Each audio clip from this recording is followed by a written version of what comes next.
इस कार्यक्रम के पुण्यार्चक हैं स्वर्गीय श्रीमती निर्मला देवी जैन की स्मृति में Shri Roopchand Jain, Shri Naresh Kumar Jain, Shrimati Anjula Jain, Kumari Samriddhi Jain, master Samarth Jain, firm Gopal agro product, CM मसाले, Rajnandgaon, Chhattisgarh, Shrimati Sudha Jain, Shrimati Rekha, Rahul Jain, Shrimati Neha, Rohit Jain CA, Aarav, Mauli, Anvi Jain, Vardhman infrastructure, Mandla, Madhya Pradesh, Shri Rajkumar Jain LIC, Shrimati Mamta Jain, doctor Sankalp Jain, doctor Shrimati Neha Jain, Indore प्रवासी, मेजर डॉक्टर श्री संपूर्ण जैन, डॉक्टर श्रीमती अंजी जैन, पंचमढ़ी प्रवासी, मंडला, मध्य प्रदेश।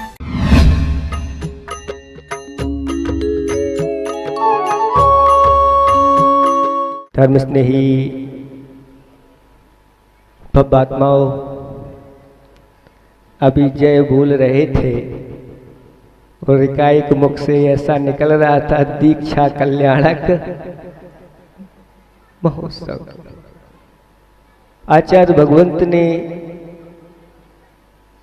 जैनेश्वरी इतनी सारी दीक्षाएं तो दी है, लेकिन साथ साथ में पंच कल्याणक में दीक्षा कल्याणक महोत्सव में कितनी दीक्षाएं दी हैं, उनकी भी कोई गिनती नहीं है।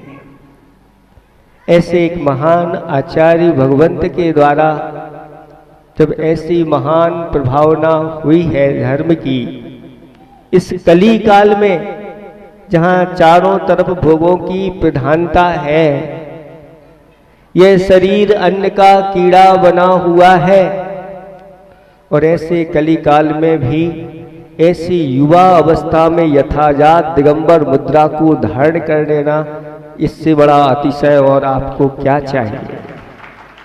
देख करके लोग दंग रह जाते हैं। अहो साधना, अहो तपस्या, कली काल में यही भगवान है। आपने ही जैनेतर लोग देख करके नतमस्तक हो जाते हैं और भूरी भूरी अंदर से ही प्रशंसा उनके निकलती रहती है। ऐसे आचार्य भगवंत ने जब कली काल में ऐसी प्रभावना की है, हमें तो विश्वास है भविष्य में वो तीर्थंकर बन करके ऐसी प्रभावना उनकी तो कहना ही क्या है, अवश्य होगी। क्योंकि आचार्य भगवंतों ने लिखा है, किम संसारे सारम बहुसोपि विचिंतमान मिदमेव मनजेषु दिष्ट तत्वम सुपरहिता युद्धतम जन्म। किसी शिष्य ने पूछा गुरु महाराज से कि महाराज बताओ संसार में सार क्या है। वैसे तो ये संसार कैसा है, असार है, लेकिन ज्ञानी जो होते हैं वो असार में भी सार ढूंढ लेते हैं। और उन्होंने कहा, हे भव्यात्मन, मैंने अनेकों बार चिंतन करके यही सार निकाला है कि मनुष्यों में जन्म लेकर के स्व और पर कल्याण में उद्यत हो जाओ। ऐसे ही हमारे गुरुदेव का जीवन स्व पर कल्याण में निकला है, और जो उनका स्व पर कल्याण में जीवन निकलता है उनका वह मनुष्य जीवन सार्थक हो जाता है। इस 54वां दीक्षा दिवस आप लोग मड़ौरा नगरी में 7 ऋषिराज और एक क्षुल्लक महाराज के सानिध्य में मना रहे हैं। आप लोगों का ये तीव्र पुण्य उदय में आया है। 54 के अंक में एक 5 का अंक है और एक 5 का अंक कहता है कि जिन्होंने 5 महाव्रतों को यम रूप से धारण कर लिया है, जो इन 5 महाव्रतों को यम रूप से धारण कर लेते हैं, यम भी उनके सामने घुटने टेक देता है, उनका कुछ बिगाड़ नहीं पाता और उसको भी वह जीत लेते हैं। 5 समितियों का जो पालन करने वाले हैं और 5 इंद्रियों के विजेता हैं, अहो अलौकिक चर्या जिनके कितने वर्ष हो गए जिन्होंने नमक और मीठा का सेवन नहीं किया, दीक्षा के बाद ही इन सब चीजों का त्याग हो गया। ऐसी इंद्रिय विजय को धारण करने वाले और साथ साथ में 4 का अंक 4 आराधनाओं का प्रतीक है। निरंतर वह सम्यक दर्शन, सम्यक ज्ञान, सम्यक चारित्र और सम्यक तप रूपी आराधना में निरंतर लगे रहते हैं और अपने शिष्यों को भी इन्हीं आराधनाओं में लगाए रहते हैं। और 4 और 5 को जोड़ दो तो 9 हो जाते हैं। 9 तो शाश्वत, 9 का अंक होता है शाश्वत सुख पाने के लिए जो निरंतर उद्यमशील रहते हैं, 9 पदार्थों की यथार्थ ज्ञाता है ऐसे। और 5 में से 4 घटा दो तो 1 बचता है। ऐसे ही इस भरत क्षेत्र में आचार्य भगवंत सभी आचार्यों में, संतों में एक अद्वितीय संत है और निरंतर मोक्ष की कला शिष्यों को सिखाते रहते हैं और मोह का भी स्वरूप बताते रहते हैं। कहा है मोह महाबला है, मोह महाबला है और मोक्ष क्या कला है। मोह महाबला है, मोक्ष क्या कला है। रत्नत्रय मार्ग पर जो चला है वही निर्मला है, वही निर्मला है, वही निर्मला है। धन जीवन यौवन जल का बुलबुला है, धन जीवन यौवन जल का बुलबुला है। इनसे निर्मोह हो जो खुद में ही घुल मिला है, वही निर्मला है, वही निर्मला है, वही निर्मला है। पंचाचार का वृक्ष जिनके आंगन में फूला फला है, 5 समिति 3 गुप्ती रूपी मां की गोद में जो पला है, वही निर्मला है, वही निर्मला है, वही निर्मला। ऐसे हमारे आचार्य भगवंत पंचाचार में परायण है और 3 गुप्तियों में वह नित रहने वाले हैं, लगे रहते हैं, उनका पालन करने वाले होते हैं। आचार्य भगवंत की महिमा अपरंपार है। कहते हैं गुरु की महिमा वर्णी न जाए, गुरु नाम जपो। उनके नाम जपने से ही कई लोगों के काम सिद्ध हो रहे हैं। ऐसे महान गुरु आज हमारे लिए मिले। उनकी साधना, उनकी तपस्या, उनकी निर्मोह जीवन, शरीर से भी कैसे निर्मोह रहते हैं। हम लोगों की दीक्षा हुई, दीक्षा होने के बाद पहला शीतकाल नेमावर में हुआ और बिहार हो गया। ठंडी के समय में जनवरी फरवरी का माह होगा। दिन में जब बिहार हुआ तो धूप थी, तेज धूप थी, पसीना पसीना हो रहे थे और एक स्थान पर जाकर के आचार्य भगवंत को रोक दिया गया। जहां श्रावक व्यवस्था बनाते हैं वहीं जाकर के आचार्य भगवंत तो ना इधर देखते ना उधर देखते हैं, सीधे जाकर के पाटे पर बैठ जाते हैं। एक चित्रकार कुछ बना रहा था। एक व्यक्ति निकलता है वहां से, पूछता है क्यों भाई क्या बना रहे हो। वह व्यक्ति चित्रकार बोलता है मैं एक चित्र बना रहा हूं। वह व्यक्ति पुनः प्रश्न करता है भैया किसका चित्र बना रहे हो। वह व्यक्ति बोलता है कि मैं भगवान का चित्र बना रहा हूं। वह व्यक्ति फिर प्रश्न करता है कि क्या तुमने भगवान को देखा है। तो वह चित्रकार बोलता है कि मैंने भगवान को तो नहीं देखा है, परंतु मैं चित्र बना रहा हूं, दुनिया उसमें भगवान देखेगी। ऐसे ही किसी व्यक्ति ने पूछा कि क्या आपने भगवान को देखा है। तो हमने कहा कि हाँ हमने भगवान को देखा है। आचार्य विद्यासागर जी महाराज में भगवान को देखा है। भगवान बनेंगे तो मुनि महाराज ही बनेंगे, परंतु उनके अंदर कैसे क्या गुण होना चाहिए, यदि आचार्य महाराज के अंदर देखा जाए तो 3 बातें सामने आती हैं। एक बात उनका दार्शनिक स्वभाव, वह दार्शनिक है। दूसरा वह आध्यात्मिक है। और तीसरा उनका जीवन व्यवहार देखने में आता है। इन तीनों की समष्टि का नाम आचार्य विद्यासागर जी महामुनि राज है।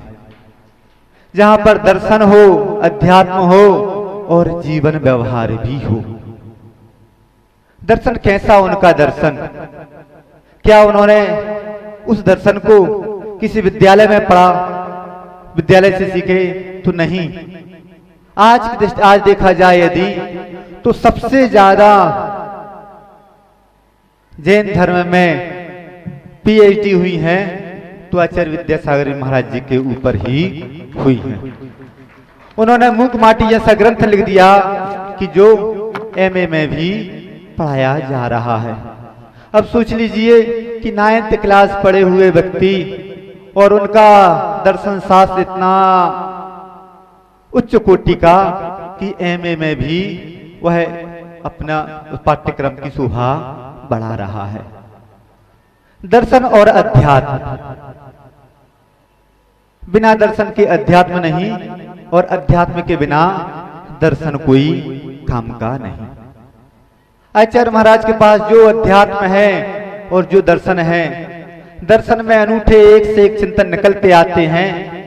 जब मालूम पड़ता है, तत्वासुत पढ़ाते हैं तो इसका ऐसा भी अर्थ निकल सकता है तो लगता है कि ऐसा अर्थ निकालने वाले तो एकमात्र विद्यासागर जी महाराज ही हैं।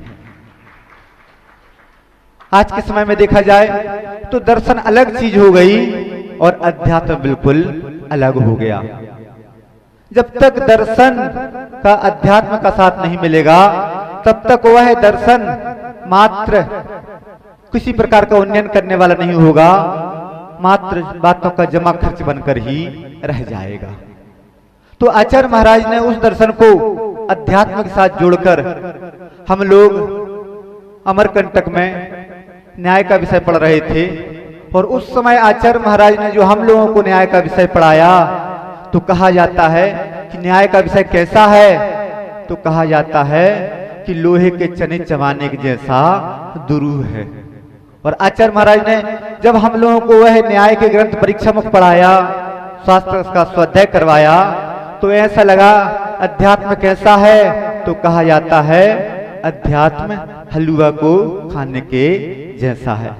तो उन्होंने वह न्याय का ग्रंथ को भी ऐसा परोसा कि हम लोगों को लगा ही नहीं कि प्रारंभिक अवस्था में हम लोग नए नए पढ़ रहे हैं, पहली बार पढ़ रहे हैं, और उन्होंने उसको अध्यात्म के साथ जो परोसा उसका स्वाद ही कुछ अलग आया। तो ऐसे ही आचार्य महाराज, अध्यात्म उनका जीवन शैली, कोई भी काम करते हैं तो वह आगे सोच समझ के करते हैं, विचार कर लेते हैं कि इसका क्या प्रभाव पड़ेगा। कई व्यक्ति होते हैं कि वह जो कुछ क्रिया करते चले जा रहे हैं, सोचता विचार होता ही नहीं कि आगे इसका क्या प्रभाव पड़ेगा। आचार्य महाराज ने जो कदम भी उठाया बहुत सोच समझ के कदम उठाया। पहले के समय का अध्यात्म और आज के समय का अध्यात्म। पहले के समय का अध्यात्म शुष्क अध्यात्म। कैसा अध्यात्म? आचार्य महाराज की दीक्षा हुई थी और एक व्यक्ति, आचार्य महाराज स्वाध्याय कर रहे थे, वह व्यक्ति पहुंच गया, बोलता है महाराज मैंने 108 बार समय सार पढ़ा है। आचार्य महाराज ने उसको ऊपर से नीचे तक देखा और हल्की सी मुस्कुराहट ली और वह व्यक्ति समझ गया कुछ ना कुछ तो रहस्य है। आचार्य महाराज ने बोला कि भैया मैंने तो एक ही बार गुरुमुख से समय सार पढ़ा है, एक बार पढ़ने में मेरे कपड़े उतर गए। हम सोच रहे हैं कि तुम 108 पढ़ने के बाद, 108 बार पढ़ने के बाद भी अभी ज्यों के त्यों हो। तो सोच लीजिए अध्यात्म क्या चीज है। वेद विज्ञान कराने वाला अध्यात्म, अपने पराये का भेद कराने वाला होता है अध्यात्म। जो पराया है उसको छोड़ने का प्रयास करना और जो अपना है उसको ग्रहण करने का प्रयास करना है। अब सोच लीजिए कि हम आचार्य महाराज, जैसा विचुलक जी ने कहा, आचार्य श्री को तो मानते हो परंतु आचार्य श्री की नहीं मानते हो। यदि आचार्य महाराज ने कोई भी काम आगे बढ़ाया है तो वह सोच समझ के आगे बढ़ाया है, और किसके लिए आगे बढ़ाया है, तो आपके हित के लिए ही उस मार्ग को आगे बढ़ाया है। जब तक हम यह नहीं सोचेंगे आचार्य महाराज जो भी कर रहे हैं हमारे हित के लिए ही कर रहे हैं, जिस दिन हमारी ऐसी सोच आ जाएगी उस दिन आचार्य महाराज का वह दीक्षा दिवस मनाना सार्थक होगा। आप लोग आचार्य महाराज का दीक्षा दिवस मना रहे हैं परंतु ऊपरी ऊपरी मना रहे हैं। जब अंदर से परिवर्तन जिस दिन आपका आ जाएगा उस दिन मालूम चल जाएगा कि आचार्य महाराज का व्यक्तित्व क्या है, आचार्य महाराज का व्यक्तित्व हमारा व्यक्तित्व बने। परम पूज्य आचार्य श्री विद्यासागर जी महाराज का 54वां मुनि दीक्षा दिवस है। हम उनके चरणों में अपनी भावांजलि प्रस्तुत करते हैं। आचार्य भगवान की तपस्या, त्याग, साधना के वर्ल्ड रिकॉर्ड बने हैं। उनके ऊपर 500 से 1000 के बीच में पूजन लिखी जा चुकी हैं। मूक माटी पर इतनी सारी PhD होना अपने आप में आश्चर्यचकित कर देने वाली बात है। चाहे वह शिक्षा का क्षेत्र हो, चाहे चिकित्सा का क्षेत्र हो, पूर्णायु भाग्योदय के माध्यम से आचार्य श्री विद्यासागर जी महाराज ने पूरे विश्व की वैयावृत्ति की है। वह ऐसे साधक हैं कि वर्तमान में उनका विहार भी चल रहा है। उनके अंदर चलने की शक्ति नहीं है लेकिन फिर भी वह विहार करते चले जा रहे हैं। ऐसी अद्भुत चर्या के धनी हैं जिनके अंदर मूलाचार और समय सार आदि सभी ग्रंथों का सार उनके अंदर छिपा हुआ है, और वह अपनी चर्या के प्रति इतने सजग रहते हैं, इतने सावधान रहते हैं। ऐसी सरल वृत्ति और निर्मल वृत्ति के धारी हैं।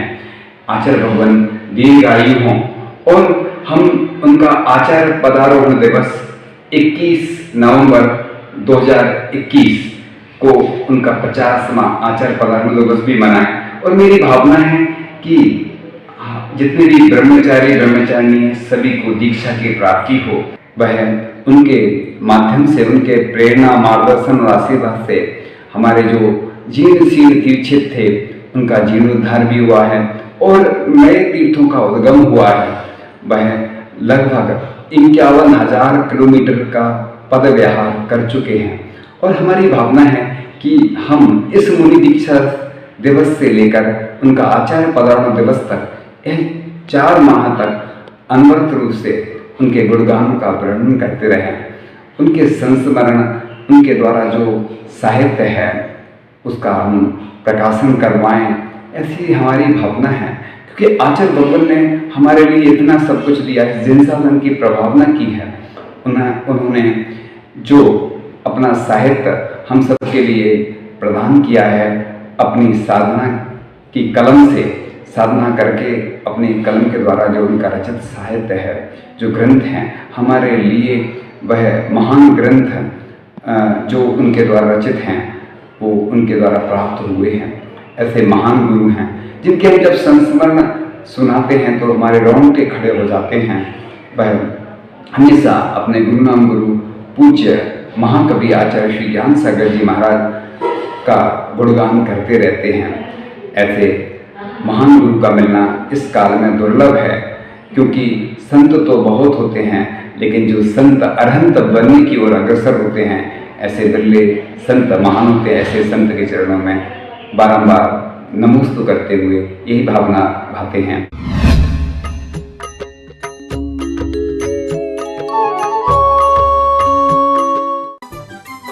इस कार्यक्रम के पुण्यार्चक थे स्वर्गीय श्रीमती निर्मला देवी जैन की स्मृति में Shri Roopchand Jain, Shri Naresh Kumar Jain, Shrimati Anjula Jain, Kumari Samriddhi Jain, master Samarth Jain, firm Gopal agro product, CM मसाले, Rajnandgaon, Chhattisgarh, Shrimati Sudha Jain, Shrimati Rekha, Rahul Jain, Shrimati Neha, Rohit Jain CA, Aarav, Mauli, Anvi Jain, Vardhman infrastructure, Mandla, Madhya Pradesh, Shri Rajkumar Jain LIC, Shrimati Mamta Jain, doctor Sankalp Jain, doctor Shrimati Neha Jain, Indore प्रवासी, मेजर डॉक्टर श्री संपूर्ण जैन, डॉक्टर श्रीमती अंजी जैन, पंचमढ़ी प्रवासी, मंडला, मध्य